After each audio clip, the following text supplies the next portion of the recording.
1856, the Barstows, a middle-class family of 5 from Wethersfield, Connecticut, had a dream vacation, an expense-paid trip to the recently opened Disneyland Park in California, thanks to some winning entries in a contest sponsored by Scotch brand Cellophane Tape.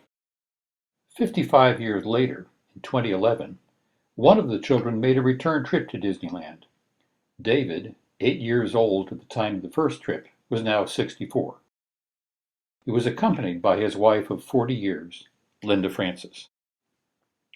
Robbins, the father of the original family, had made a film about the first trip. Called Disneyland Dream, the film has become something of a cult classic among home movie buffs. It is now enshrined in the National Film Registry at the Library of Congress, a permanent collection of films with particular significance in American life.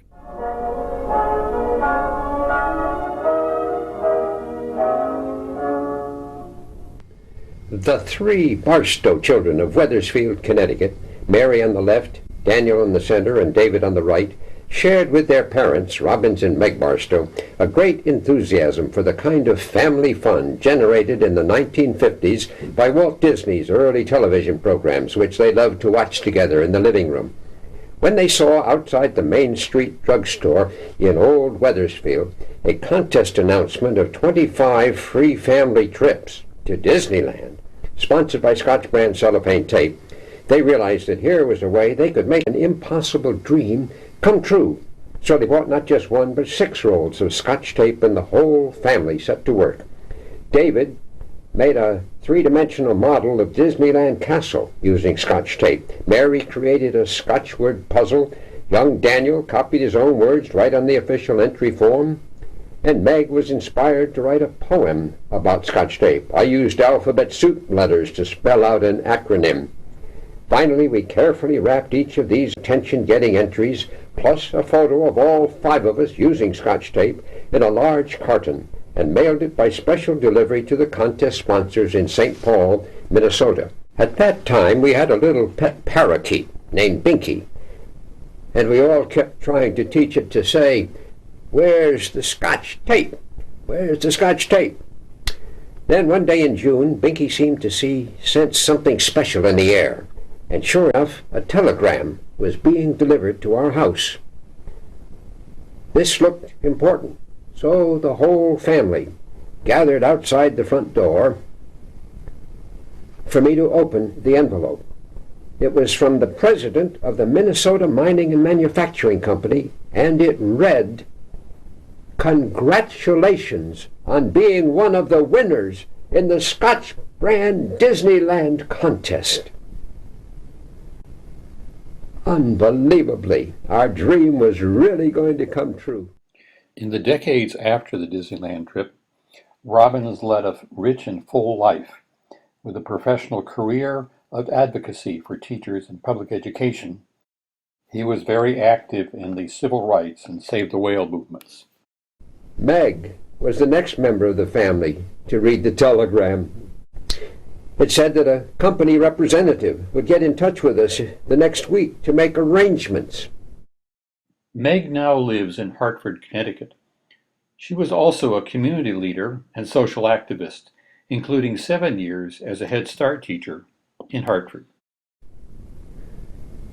Then it was 11-year-old Mary's turn to be overcome. What a way to start a summer vacation. Mary, now called Cedar, lives in Boulder, Colorado, where she is a psychotherapist and international trainer in ethics as the right use of personal and professional power.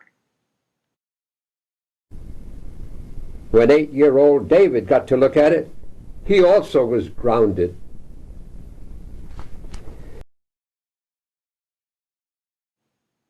David now lives in Austin, Texas. After retiring from a career in computer technology, he founded and leads a faith-based, nonprofit organization dedicated to fighting the stigma of AIDS in Africa. The telegram actually was addressed to 4-year-old Danny, the youngest, who wasn't really able to read it, but who nevertheless went head over heels at the news. Daniel now lives outside Boston, Massachusetts, where he leads teams developing educational resources in science, technology, engineering, and mathematics. Talk about being blacked out and seeing stars. It was as if there were a whole sky full of fireworks exploding on the 4th of July. Dave and Linda had seen the film many times. It kept fresh Dave's memories of that long-ago trip and made Linda feel like she had been there, even though it was a decade before she met her husband. Their return visit in 2011 gave them an opportunity to see what was the same and what had changed in the ensuing 55 years. One change, of course, is that air travel has become commonplace. This was the first time they had flown in an airplane, so it was very exciting for them. In the decades since, Dave has logged almost 5 million air miles on American Airlines. In 1956, the family stayed at what for them was a very fancy hotel. The feature we liked most about it was the large outdoor swimming pool, which was open for guest use without additional charge. We took advantage of the pool the first morning we were there to help us recuperate from our long plane journey. I went in first to break the ice, so to speak. Come on in, everybody. The water's fine. David was the next to enter with a good standing jump. He was followed by Mary doing a graceful dive. And down at the shallow end of the pool, young Daniel was about to take the plunge. Mary offered to give Danny a piggyback ride around that end of the pool where David was practicing his dog paddle. Careful now, Danny, no ducking. That's a good boy. You know, everything about this trip was magic. When we got tired of swimming in the pool, all we had to do was think about it, and we'd rise right up out of the water and back onto the diving board. Again, David was next to follow suit, being careful not to bump his head on the way up. Mary made it look not only easy, but graceful as well.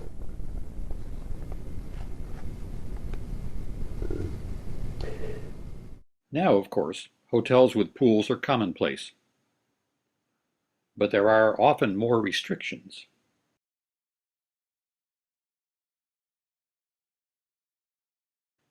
So the best we could do was just walk into the pool.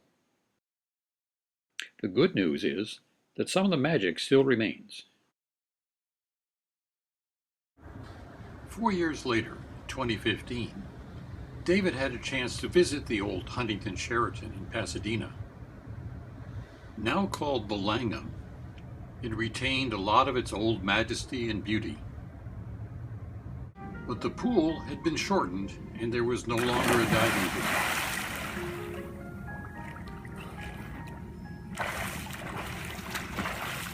But the magic still worked.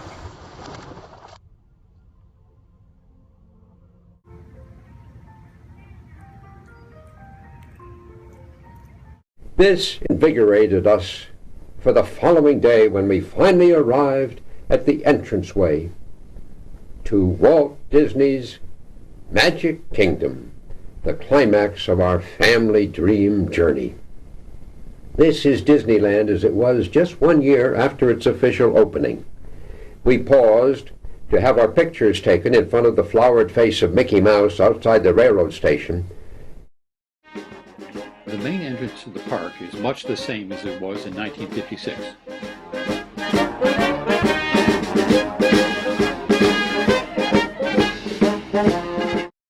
But of course, there have been some changes. Steve Martin, who was selling guidebooks in 1956, no longer works there. He has gone on to a successful career as an actor, comedian, and musician. To get into the park itself, you go through a short tunnel underneath the Disneyland and Santa Fe Railroad, and then the spell takes place. children's faces looking up, holding wonder like a cup. This is the town square at the head of Main Street, USA. The town square and city hall are very similar to what they were in 1956. Unfortunately, the Disneyland News is no longer in operation, perhaps a victim of the revolution in digital communication. We decided then that the children needed to have official Disneyland hats to replace their Connecticut sailor hats, at least for now. Dan and Dave bought space helmets, and Mary got a wide-brimmed plastic shade hat. In 2011, it still seemed appropriate to buy new hats. Linda's new sun hat shows some fashion progress beyond the simple visor that Dave's sister Mary had bought. And Dave found the perfect hat for him to wear in the Disneyland half marathon race the next morning. There were, of course, no such races in 1956, but in the last few decades they have become very popular, both at Disneyland and at the Disney World Resort in Florida. Our first ride was on the horse-drawn trolley car down Main Street, USA, reconstructed as it might have been half a century earlier. The horse-drawn trolley rides are still there. Presumably the horses have changed, but they still take visitors up Main Street, USA, with shops and exhibits on both sides of the street. Dave and Linda had the pleasure of a serenade by a barbershop quartet.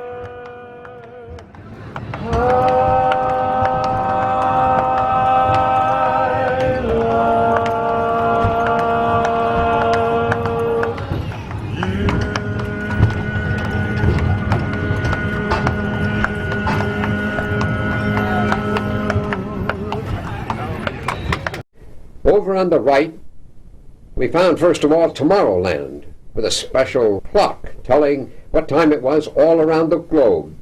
We took a thrilling simulated ride in the rocket ship to the moon and back. And remember, this was 13 years before humans actually did set foot on the moon. In 1956, Dave's favorite ride in Tomorrowland was Autopia. Now, to pilot one of these little cars around the course, you had to be as tall as the bottom of this sign.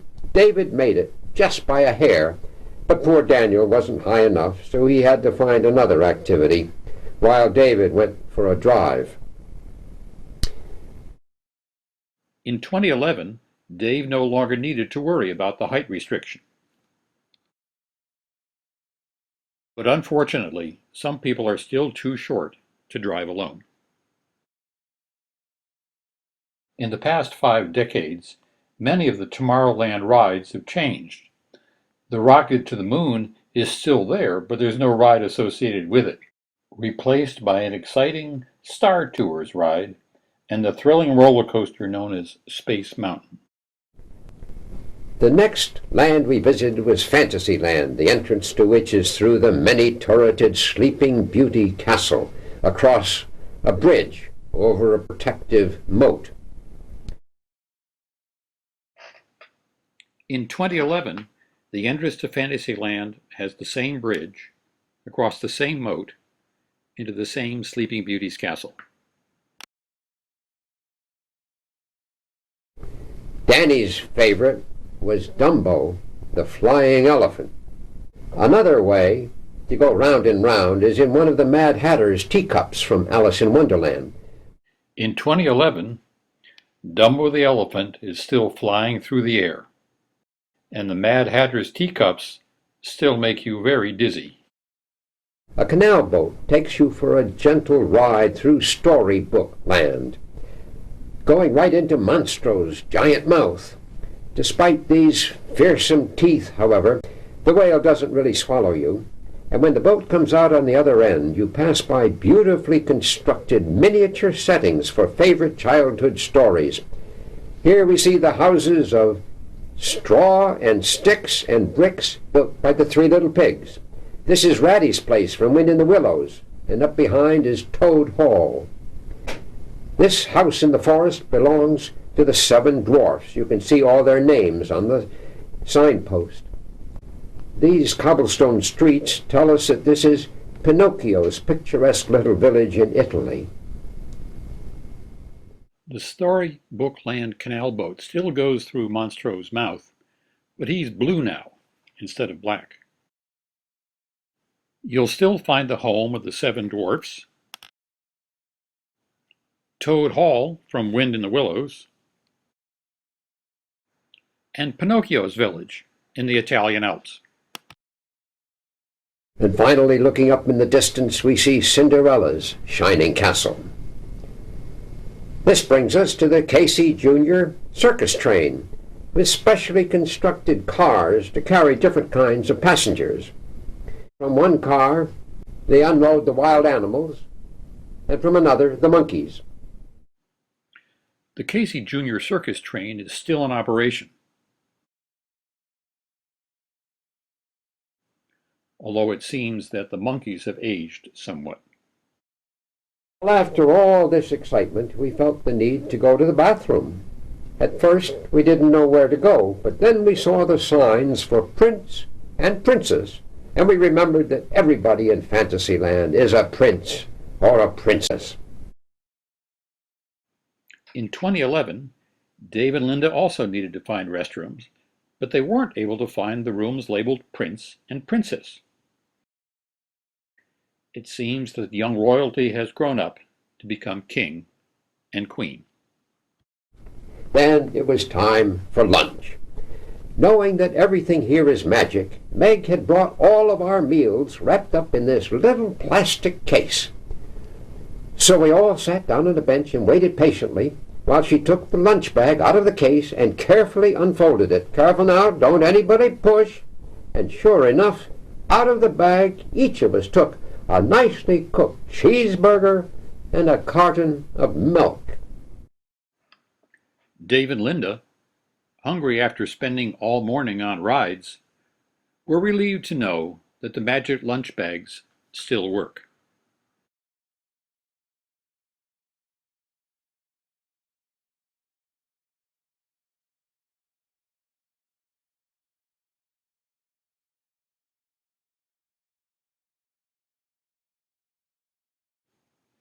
Fantasyland also has some new rides.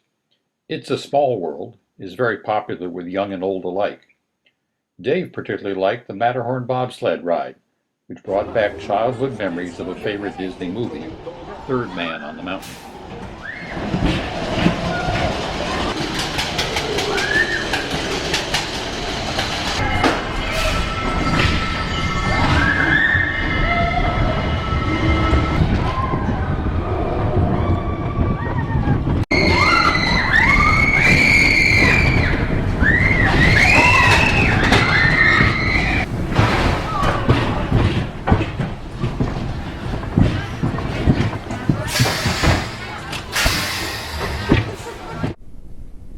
The third special land we visited was Frontierland, which is entered through a stockade gate. Here the boys naturally had to exchange their Disneyland hard hats for the Davy Crockett's coonskin caps, which had been brought all the way from Connecticut just for this occasion.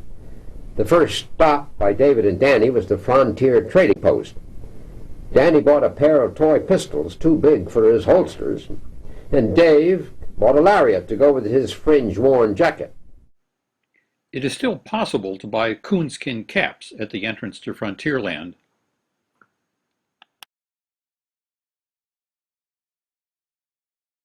But unfortunately, it is no longer possible to buy rope lariats, like the one that Dave enjoyed in 1956. How would you like to go for a Western stagecoach ride? Okay, if we can sit up on top behind the driver and see how he manages not just 2 but 4 horses pulling us along. Past an Indian teepee village, a water hole with a family of moose, and see the Mississippi River steamboat, the Mark Twain, coming around the bend. The Mark Twain, a paddle wheel riverboat, is still there, still going around the bend, and still visiting the Moose family. Frontierland had several new rides. The Thunder Mountain roller coaster is particularly thrilling.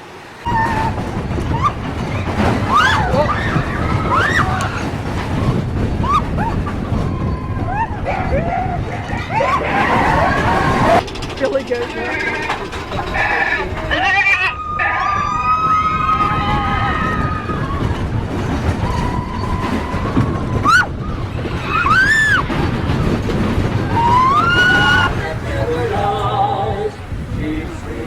Oh my. Notice the elephant tusks marking the entranceway to Adventureland. Here the boys traded back their coonskin caps for the more protective Disneyland helmets. And now we were going to experience our most exciting travel adventure, riding in a jungle river cruise ship down some of the world's most famous and dangerous waterways. We were cautioned to keep our arms inside the boat, but some of us still got wet from the spray as we went underneath a waterfall on the Congo River in Africa. Up ahead in the brush we could see a lion, and then the head of a giraffe loomed over the treetops. We passed a family of threatening rhinos, partly hidden by the underbrush over on the right, and then on the left we heard the loud trumpeting of an African bull elephant, raising his long white tusks and flapping his great ears. Then in the water, right beside the boat, we saw the heads of some large hippopotamuses, wriggling their ears in warning. As we were watching one pair opening their mouths, our guide suddenly yelled, "Look out! There's a big hippo right up ahead!" And he pulled out his gun and fired a shot right at him.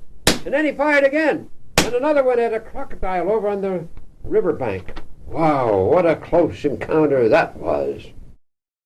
The Jungle Cruise is still the centerpiece of Adventureland, remarkably similar to what it was like in 1956, including a waterfall, an African elephant, and a gunshot by the captain to ward off a hippo attack.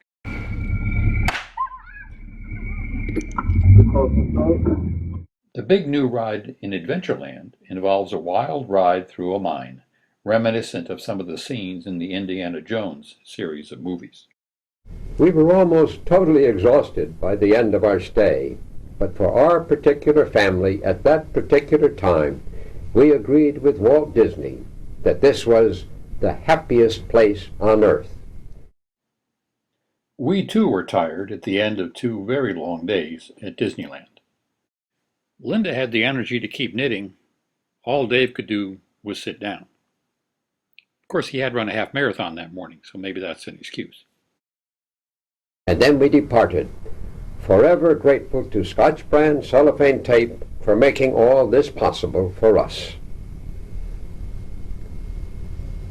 Don't ever say it isn't magic, because we know it is.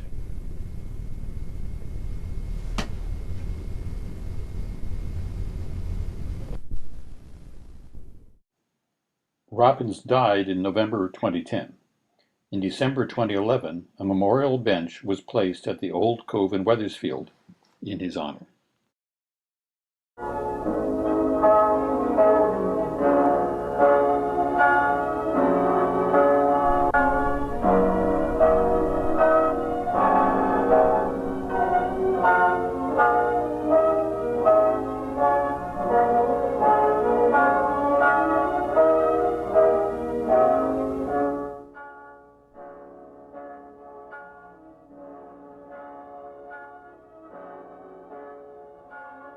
We hope you've enjoyed this Barstow travel adventure film. We'll be releasing more of Robbins Barstow's home movies on this YouTube channel during 2021. Click here to subscribe and receive the latest updates. Meanwhile, enjoy these other films by a master of home movie storytelling in the pre-digital era.